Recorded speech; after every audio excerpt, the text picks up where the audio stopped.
Is it time to empty the clip for Giannis Antetokounmpo? I am Nic Rohloff. This is the Heat Report by Chat Sports. There's a lot of rumors out there about Giannis requesting a trade potentially this offseason from the Milwaukee Bucks. And while he'd become the best player available on the trade market since, I don't know, I can't really think of one if I'm going to be honest. He's a top 3 player in the NBA, and he's a multi-time MVP, Finals MVP, and an NBA champion. But many people do believe that following the 4 seasons that the Bucks have had since they won that title in 2021, that he might finally want out of the Bucks organization, considering where the roster of Milwaukee is at currently and how the future of the team is not that high. Well, and if you're the Heat, yes, you should absolutely talk to the Bucks about maybe acquiring Giannis Antetokounmpo and trying to explore what it would cost.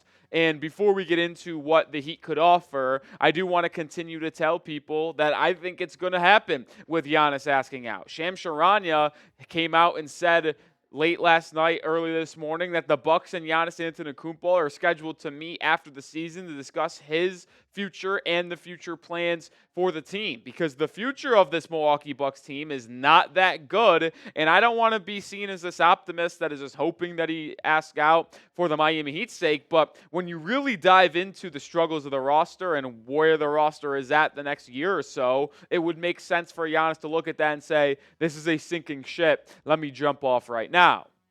But let me know, if Antetokounmpo came available over the trade market this offseason, should the Heat go all in for Giannis, empty the clip as some people might say, type Y for yes or type N for no?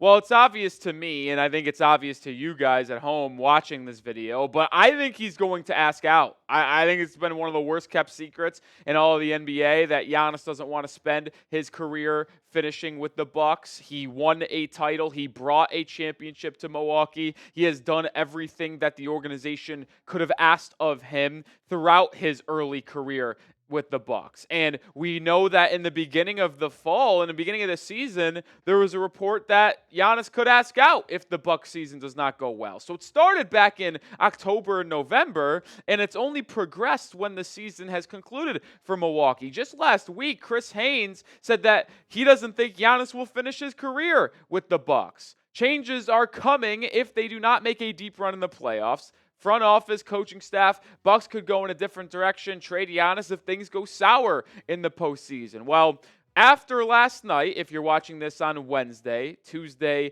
April 29th, the Bucks got eliminated from the postseason again. That marks 3 straight years they have been bounced in the first round. They won the championship in the 2020-21 season. The following year, they lost in the second round to Boston. But then it's been upset by the Heat in the 8-1 series in 22-23. Lost to the Pacers in the 3-6 series. And then this season, once again, they lost in the 4-5 series to the Pacers. 2 straight first-round exits by the Pacers. 3 straight first-round exits overall. Like, they are not having success in the postseason due to their roster construction, due to injury luck, whatever you want to call it. But it's been a disaster for Milwaukee. And the roster going forward is terrible. It's unfortunate, but when you factor in the fact that Damian Lillard is going to miss all of next season due to him tearing his Achilles in this first-round playoff series, he's also someone who is 35-plus years old, a smaller guard that's seen a lot of mileage on his body. Like, I think, unfortunately, Damian Lillard's career is over.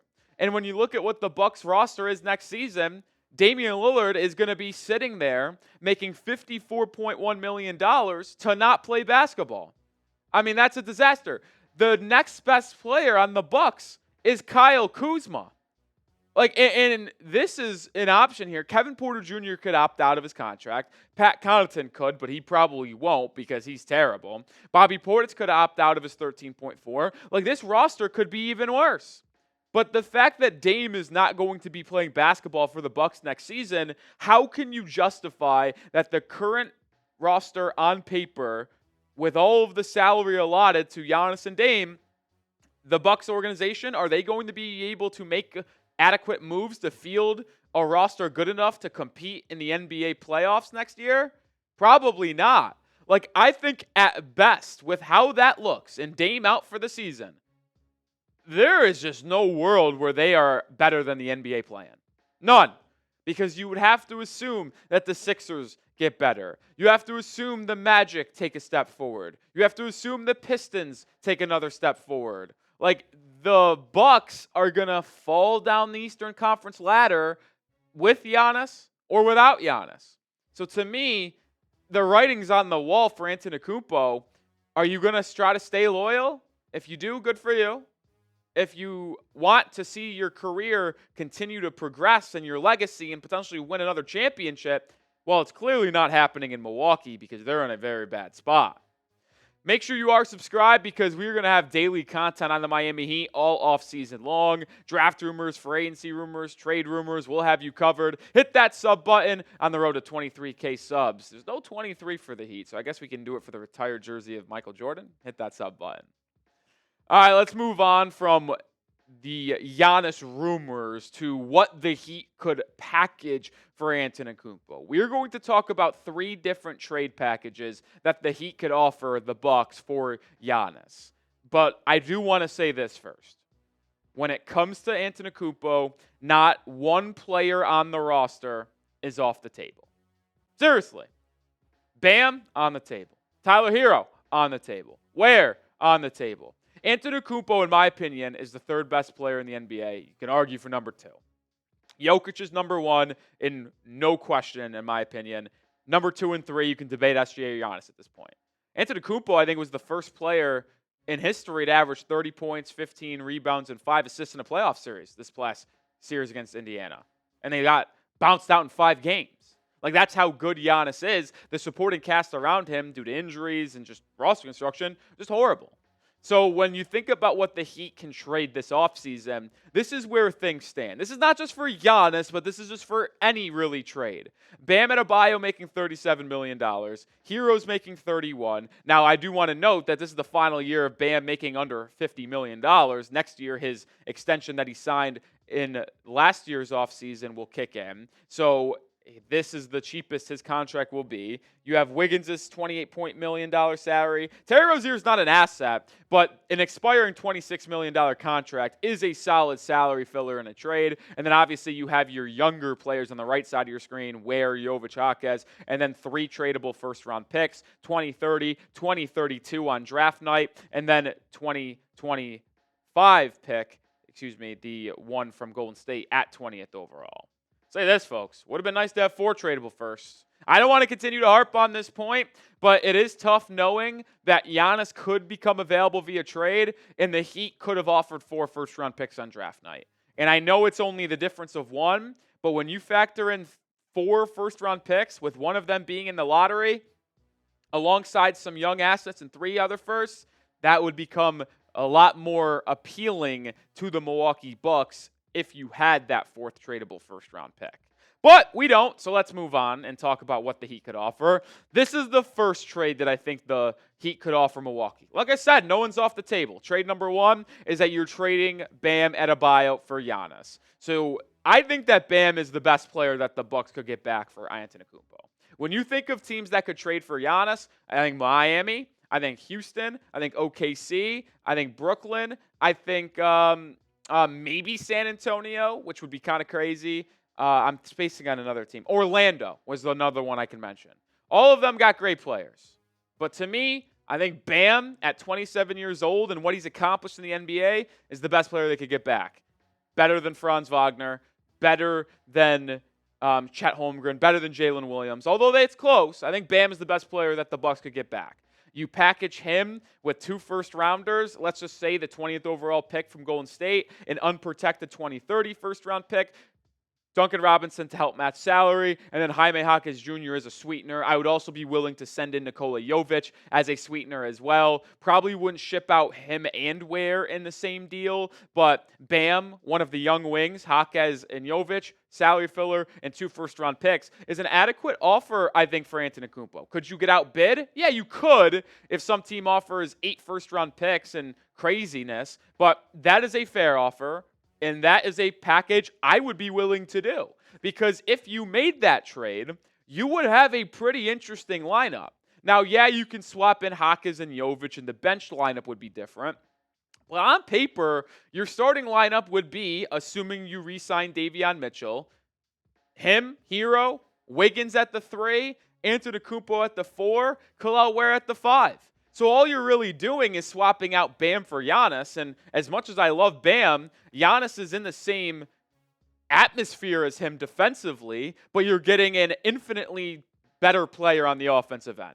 So pressure becomes off Tyler Herro offensively. Giannis becomes your workhorse. You still would have a bench of Jovic or Hawkins, Larson and Highsmith, and you could also mention you have Rozier there. But you could also make a separate deal. You can trade a Wiggins in picks, or one pick, or Wiggins in second-round picks, or Rozier in second-round picks to try to find other players to help benefit your roster. That would probably be, if you were looking to compete next season, the best deal that you could make if you wanted to be closer to a championship next year. All right, the second trade that we're going to talk about is if you trade Tyler Herro. Said, no one's off the table. So in this hypothetical, you keep Adebayo to pair with Giannis, but you're trading Tyler. I think a trade package could be this. I'm trading both Jovic and Hawkins because I don't think Herro is as valuable as a Bam Adebayo. You still are trading 2 first-round picks, but you include Terry Rozier as salary filler in this deal. You also get Bobby Portis, assuming he would opt in to that $13 million contract he could be owed this season. It's an intriguing deal. It's not as strong as a package as Bam's lead deal, in my opinion. But you get Jovic and Hawkins. You get an all-star who's 25 years old that averaged 24 points per game in Herro, 2 first-round picks. This is an interesting deal. Now, what would the Heat's lineup look like if you made this trade? It's certainly intriguing. We kept Ware. Now, I would be willing to trade Herro and Ware for Antetokounmpo if I'm going to be honest. I know it's tough, but you could move Bam to the 5 again, have a Bam, Giannis, Wiggins front court, which would be unbelievably defensively, the ability to switch on the defensive end. But this lineup would be unbelievable clamps. I mean, this could be the best defensive lineup ever put out. Wiggins, Davion, Bam, and Giannis, and Ware protecting the rim. Like, that is legitimately maybe the best defensive lineup of all time. And yes, the offensive spacing would be a major concern, but your bench would still be relatively strong. I could also see the Heat maybe starting Duncan Robinson in this hypothetical. It's not the most aesthetically pleasing lineup, but it would be great defensively. You can also continue to trade Andrew Wiggins to potentially get better fits around Bam, Giannis, and Ware. Either way, it's a fascinating hypothetical as if you traded Herro instead of Bam. And remember, Herro is from that area. Maybe that could be something the Bucks would want. Marketable player that's just an all-star from the area. A lot of people would come out and support Tyler. Fascinating kind of hypothetical to think about there. The final trade we're going to discuss on today's show, the one that Heat fans probably would want the most, keeping Herro and Bam, to where you add Giannis to the front court alongside Bam. Tyler Herro is still on the roster in the backcourt as well. The package that you would have to offer, you'd have to offer all 3 tradable first-round picks without question. The Warriors pick, the 2030, the 2032 pick. You trade all young guys and Ware, Jovic, and Hawkins. And then to match salary for Giannis, you include Andrew Wiggins, who does have value across the league for sure, even though he finished the year poorly for Miami, and then Duncan Robinson. Even though I think that's a relatively good package for Antetokounmpo, I don't think that is going to be enough. Now, in a vacuum, I think it's enough, but when you factor in the fact that a team like Brooklyn or Houston could offer 5 or 6 first-round picks, plus some young players, Oklahoma City could do the same thing, I think you'd ultimately get outbid if that was your offer. And I don't want Heat fans to confuse this with me saying that's a bad offer. I said that multiple times here. That's a really good offer. But when you're talking a top 3 player in the NBA with 5 or 6 dominant seasons left in him in all likelihood, teams are going to outbid you if they have 7 tradable first-round picks and younger players on their team. So I don't think it's enough, but it would create the best team that you could have. Like, in that situation, you would play Bam and Giannis at the 4 and 5. I think you would probably start Kel'el Larson. Maybe you would start Haywood Highsmith. It could go either way. But your backcourt, assuming you re-sign Davion Mitchell, would be Mitchell and Herro. So you have those 2 again in the backcourt. You have Bam and Giannis working hand-in-hand offensively and defensively, and then a connecting piece in either Haywood Highsmith or Larson. I think it's a very intriguing group. I think that would make you a top 4 team in the East. I really do. I think this roster right here with Bam, Herro, and Giannis, it would put you above Detroit. It would put you above the Knicks. It would put you right in that conversation with Cleveland and Boston, if I'll be completely frank. That's my thoughts on the matter, but, well, you guys could let me know yours down below. All right, which Giannis trade do you prefer? Is it the first trade where you trade Bam, Duncan, Hawkes, and 2 firsts to get Giannis? If it is, type 1. If it's the Tyler Herro package where you trade Herro, Jovic, Rozier, Hawkes, and 2 firsts to get Giannis and Bobby Portis, type 2. If it's the final one where you try to keep Herro and Bam, type 3. That's where you trade all the young kids, Ware, Jovic, Hawkes, Wiggins, Duncan, and all 3 tradable first-round picks. Type your 3s if you prefer that one. Obviously, if it was my choice, I think I would rather have the Herro, Bam, Giannis trio, right? Like, I don't think anyone would dispute that's the best possible one. But if you want a realistic pathway to get Giannis Antetokounmpo on the Miami Heat, I think the only way you do it is if you trade that first package, which is Bam Adebayo. I think it's the only way. And maybe the Bucks still don't want that package. Maybe they would prefer just to get a chest assets and boatload of picks over 2 firsts and a piece in Bam Adebayo. Hard to know where the Bucks front office is leaning if Giannis went to them and requested a trade, but I truly do believe if you wanted to outbid these other teams like Houston, Brooklyn, OKC, Orlando, Bam would have to be put on the table. Would Pat Riley do it? I don't know. I would. If Giannis Antetokounmpo became available via trade, I am going all in to grab him. I have no issue doing that. I have no issue packaging either Tyler Herro or Bam Adebayo, but Bam would probably be the player that Milwaukee is most interested in because his game translates, and although he can't be a top 2 player on a championship team, it's a nice building block to maybe pair up with Dame if they still trust him to return back after his torn Achilles to be solid in a couple first-round picks as well. I would absolutely trade Bam Adebayo for Giannis Antetokounmpo if that offer was on the table and Milwaukee was interested. All right, hit that sub button for daily Heat content. Like I said, we'll be here all off season long discussing trade rumors and more. So subscribe to the channel today, and I'll see you on the next video.